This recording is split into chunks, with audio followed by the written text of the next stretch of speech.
अवसर अच्छा मिला है तो कर लो।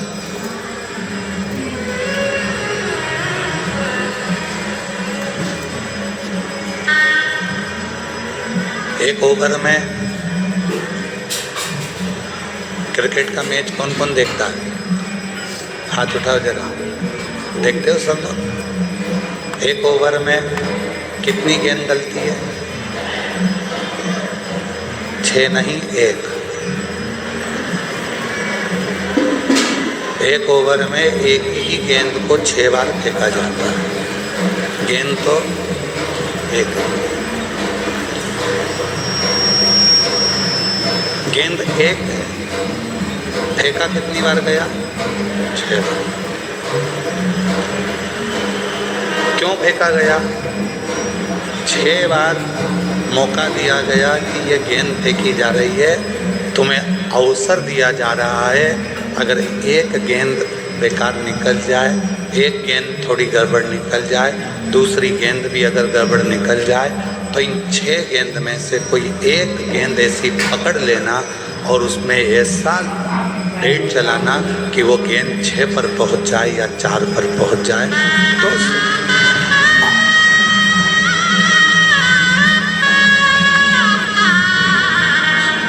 अवसर दिया।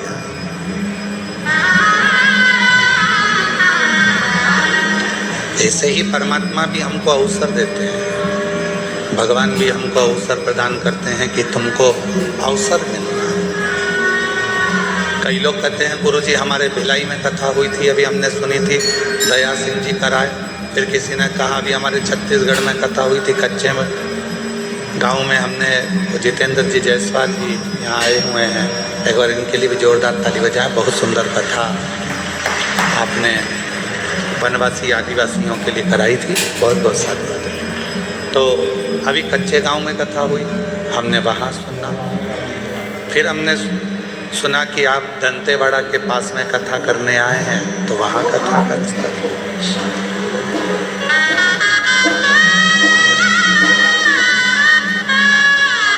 आपकी कथा इतने आसपास में हमको मिल जाती है, ये प्रभु की कृपा है।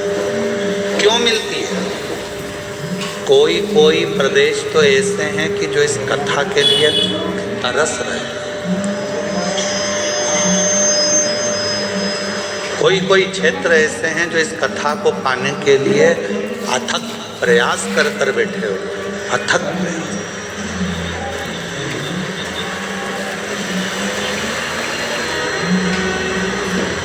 नहीं मिल पाती। आपके आसपास में यदि कथा पहुंच रही है, शिव महापुराण की कथा ये कुबरेश्वर धाम सीहोर से चल के यहाँ तक आ रही है, तो समझना मेरे बाबा भी 6 गेंद जैसा तुमको मौका दे रहे हैं कि किसी भी एक गेंद पर तुम छक्का चौका लगा लो, अवसर पाल कर थोड़ा आगे बढ़ो। ये अवसर दिया है।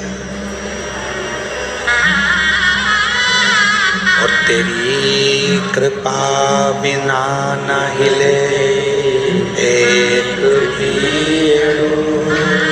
लेते हैं श्वास, तेरी कृपा से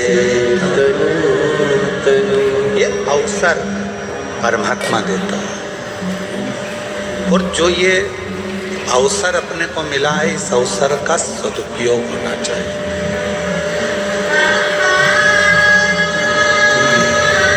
इसका सदुपयोग करिए।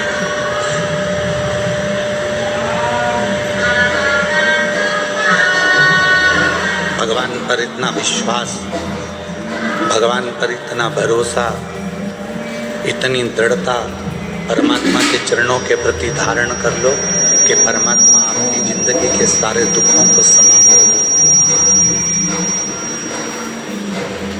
इतना भरोसा परमात्मा कर लो।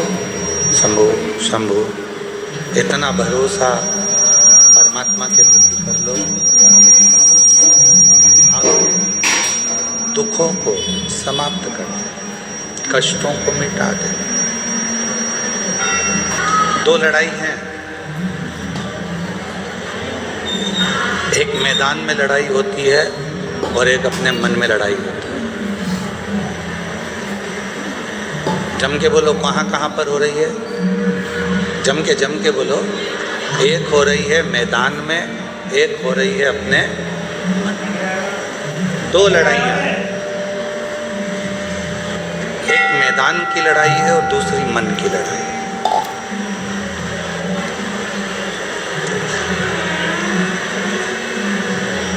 लाखों की संख्या में आप लोग आए हैं। ये 150 एकड़ का ग्राउंड आज बाबा की कृपा से आप लोगों की शिव भक्ति के बल पर पूरा भरा पड़ा हुआ है, पूरा।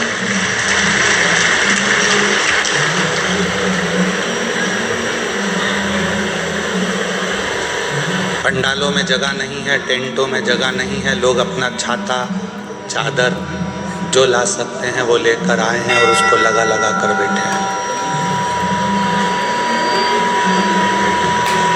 कोई ने तुम्हारे लिए गाड़ी नहीं लगाई है, कोई ने तुम्हारे घर पे जाकर निमंत्रण नहीं दिया, पीला चावल नहीं दिया।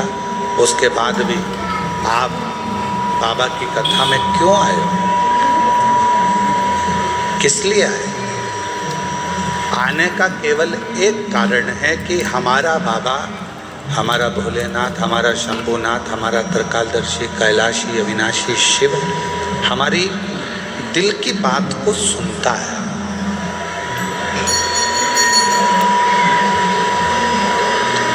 हमारा शंभु, हमारा शंकर, हमारा भोलेनाथ, हमारा उघड़दानी, त्रिकालदर्शी हमारे मन की बातों को श्रवण करता है और वो हमारे दुख को समाप्त करता है। मेरी जीजियों, मेरे जीजाओं, मेरी बेटियों, बेटाओं, मेरी बुजुर्ग माँ बाप, एक बात याद रखिएगा, बहुत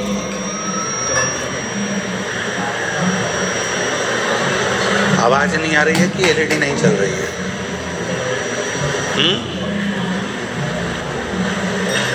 देखिए जरा,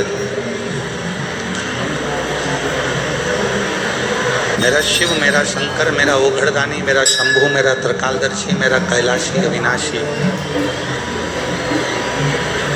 मेरा बाबा विश्वनाथ, मेरा बाबा भोलेनाथ, यदि कृपा करना वाला होता है तो ही आपको अपने नजदीक में लाता है, वरना लाता ही नहीं, बुलाता ही नहीं। दो लड़ाइयाँ हैं, एक लड़ाई होती है मैदान में, एक लड़ाई होती है अपने मन में। दो और याद रखिए, मैदान की लड़ाई मान लो हार गए तो भी बाद में जीत सकते हो, पर मन की जो लड़ाई होती है इसमें यदि एक बार हार गए तो फिर जिंदगी भर कभी जीत नहीं सकते, कभी नहीं।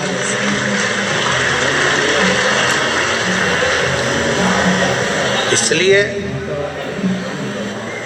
निवेदन है आप सभी से कि इस मैदान की लड़ाई को जीतना सरल है, मैदान की लड़ाई को लड़ना सरल है। मैदान की लड़ाई में हार भी गए तो वापिस जीत सकते हो, पर मन की लड़ाई को आप एक बार यदि हार गए तो जीत नहीं पाओगे, फिर आप जीत नहीं सकते, फिर आप जीत नहीं पाओगे। इसलिए मन से मत हारो। कई बेटे कहते हैं गुरुजी, हम जिन टीचर के यहाँ पर कोचिंग में जाते हैं, हम जहाँ पर हमने कोचिंग कर रखी है, हम जहाँ पढ़ाई करते हैं, वो हमको कह रहे थे कि तुम्हारे बस का नहीं है, तुम ये नीट क्लियर नहीं कर सकते, तुम्हारे बस का नहीं है, तुम ये नीट क्लियर नहीं कर सकते। अब आप गुरुजी बताओ, क्या मैं ये नीट की पढ़ाई करूं, ना करूं? क्या दूसरा कोई एग्ज़ाम देना चालू करूं या दूसरा कोई लक्ष्य पकड़ूं? हमने उस बेटे से कहा कि तुम्हारा दिल क्या कहता है? कहा गुरुजी लोग कहते हैं कि बहुत कठिन है, घर के लोग भी कह रहे हैं बहुत कठिन है, और मेरे दोस्त भी कह रहे हैं बहुत कठिन है, टीचर कह रहे हैं कि ये नीट का एग्ज़ाम तो क्लियर नहीं कर सकता, कठिन है। तो अब आप बताओ कि मैं नीट का एग्ज़ाम दूं कि नहीं दूं, मैं नीट की पढ़ाई करूं कि नहीं करूं? हमने कहा बेटा अगर दूसरे के कहने पर तुम अपनी ज़िंदगी का निर्णय कर रहे हो तो समझ लेना कि तुम दुनिया में एक दिन धोखा खाकर बैठोगे और ज़िंदगी में कभी ऊपर नहीं चढ़ सकते। अगर दूसरे के कहने पर तुम अपनी ज़िंदगी खराब कर रहे हो, दूसरे गला पकड़ रहा है, दूसरे के कहने पर तुम अपनी ज़िंदगी खराब कर रहे हो। दूसरे ने कह दिया कि तुम ये पढ़ाई मत करो, नहीं करी। दूसरे ने कह दिया तुम ऐसा मत करो, तुमने वैसा कर लिया। दूसरे ने कहा तुमने ये कर दिया, ऐसा मत करो, वैसा कर लिया। दूसरे के कहने पर नहीं, स्वयं पर निर्भर होकर, स्वयं पर जागरूक होकर, स्वयं विचार कर कर अपनी ज़िंदगी स्वयं जिए। हमारे यहाँ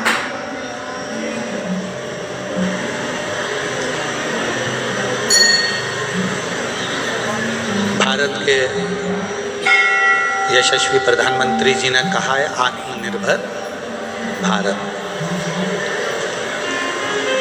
क्या कहा है? जम के बोलो, जम के जरा। आत्मनिर्भर भारत कब बनेगा? कब बनोगे आप आत्मनिर्भर? दूसरा कहेगा, उसके कहने से क्या आप आत्मनिर्भर बन सकते हो? दूसरा कुछ बोलेगा तो क्या उसके बोलने से आप आत्मनिर्भर बन सकते हो? नहीं। अपनी मेहनत से, अपने परिश्रम से, आप अपने बल पर आत्मनिर्भर बन सकते हो। दूसरे ने कहा कि नीट की एग्ज़ाम मत दे, तेरे बस की नहीं है, तुमने नहीं दी। दूसरे ने कहा तुम इंजीनियर नहीं बन सकते। दूसरे ने कहा तुम ऐसा नहीं कर सकते। दूसरे ने कहा तुम ऐसा नहीं कर सकते। दूसरे ने बोला तुम ऐसा नहीं कर पाओगे, और तुमने छोड़ दी।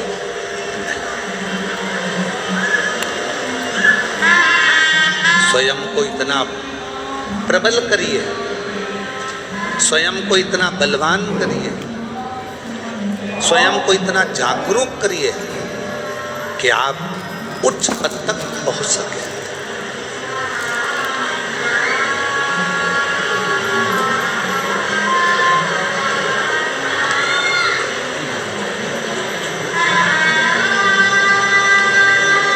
फर्स्ट आने वाला है,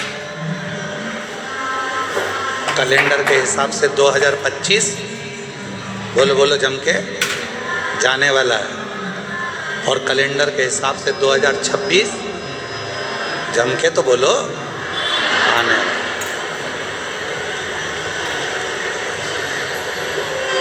क्या करना है 31 पे? क्या करना है 2026 के प्रथम दिन में?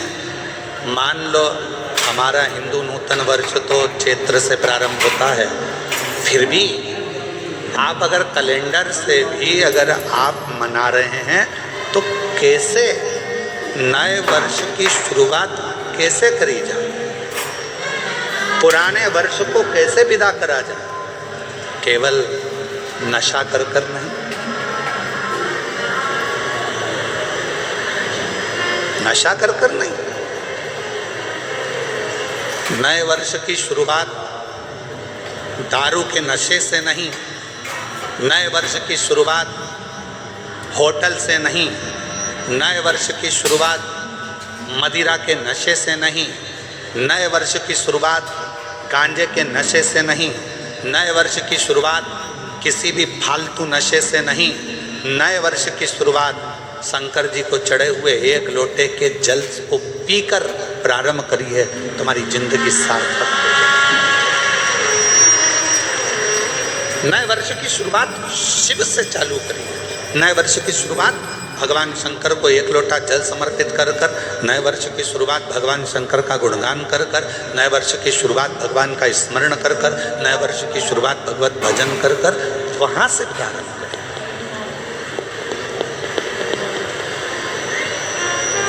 तो नूतन वर्ष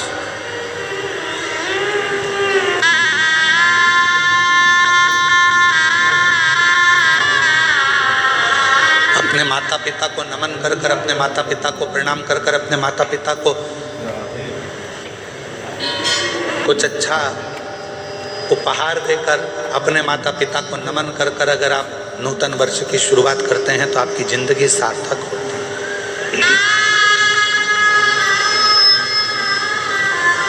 एक संकल्प नए वर्ष से प्रारंभ करो कि अपनी जिंदगी की जितनी भी बुराइयां हैं, अपने जीवन में जितने भी बुराइयां आई हुई हैं, जितनी बुरी आदतें आई हुई हैं, इन सब बुराइयों को, इन बुरी आदतों को हम हटाएं। इन बुरी आदतों को, इन बुराइयों को हम अपने पास नहीं रखेंगे, हम इनको हटा दें।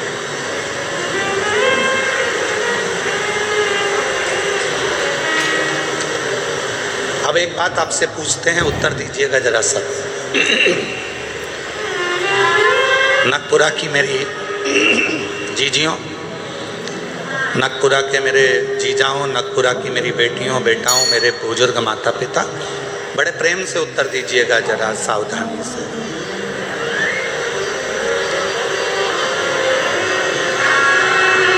किसी बुरे व्यक्ति से आपका साथ हो गया, कोई बुरा व्यक्ति आपका मित्र हो गया, या कोई बुराई, बुरी आदत आपके अंदर आ गई,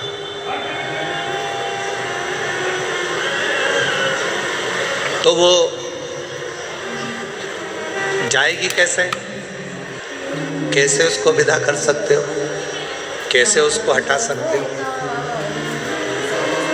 बुरी आदत कोई आ गई है, कोई व्यक्ति का संग आपको मिल गया या कोई बुरी आदत आपके पास आ गई है, तो उसको हटाओगे कैसे?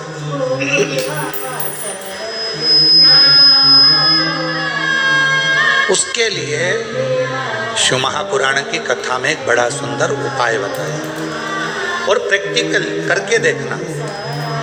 एक कांच का गिलास लो, उस कांच के गिलास में थोड़ी हल्दी या कोई रंग घोल लो पानी के गिलास में, और आप उसको घोलने के बाद में पूरा रंगीन पानी हो गया, उसको नल के नीचे ले जाकर लगाओ, उसमें धीरे धीरे पानी जाना चालू हो जाता है, तो जो रंग वाला पानी है वो निकलना चालू हो जाता है, रंग वाला पानी बाहर निकल जाता है। धीरे धीरे धीरे धीरे धीरे धीरे धीरे धीरे वो पूरा रंग का जो गिलास है, रंग भरा हुआ जो पानी है, वो पूरा खाली हो जाएगा और उसमें साफ पानी भरा जाएगा। साफ पानी, उसके अंदर साफ पानी भरा है।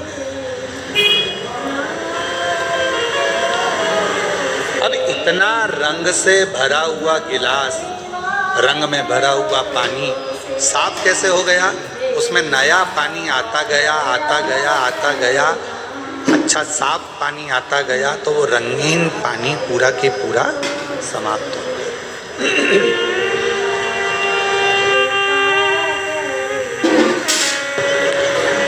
वो पूरा के पूरा पानी समाप्त।